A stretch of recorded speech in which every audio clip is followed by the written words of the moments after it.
আমাদের মঞ্চে এখন ওয়াজ করেন বিশ্বের আলোড়নকারী বক্তা মোহাম্মদ সিয়ামউদ্দৌলা।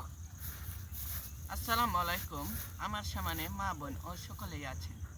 লেডিস যখনই ফার্স্ট হয়, এখন আগেকার পরেছে গলে 3 পিস, আর কয়দিন পরবে 9 পিস। ঠিক না কি না?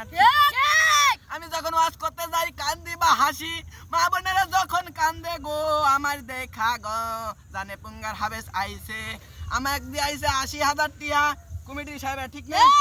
80,000 টিয়া দিন আইছে, আমার টুপি হাতে হাতাইয়া পড়ি। আমি যখন ওয়াজ করি গো মা বোনেরা আর কিছু নাই। যুবক ভাইরা যখন ওয়াজ করতে যায়, যখন চুরুট খায় আর দেখে কেউ আসে ওয়াজ করতে, কেউ করে ধান্দা মারতে গো। এখনকার জানি না রে ভাই, এখনকার দেখি লেডিস আর ফার্স্ট। এখন আমি দেখি গো সকালেই বলে লেডিস ফার্স্ট, এখনকার দেখি আগেকার 3 পিস, এখনকার হচ্ছে 4 পিস, আর কদিন পরে 9 পিস। এগুলো হলো লেডিস ফার্স্ট, আর কিছু করার যায় না। এবারে আর আমাদের কমিটি ভাইদের তাও আছে মোবাইল আইফোন 16, আর আমি করব। হ্যালো ডার্লিং, বাসায় আছো? আচ্ছা আচ্ছা, ওকে। এখন আর আমার ডার্লিং আছে, সকলের ডার্লিং আছে, সবাই দেখে কেউ না কেউ আছে, সকলের ডার্লিং আছে।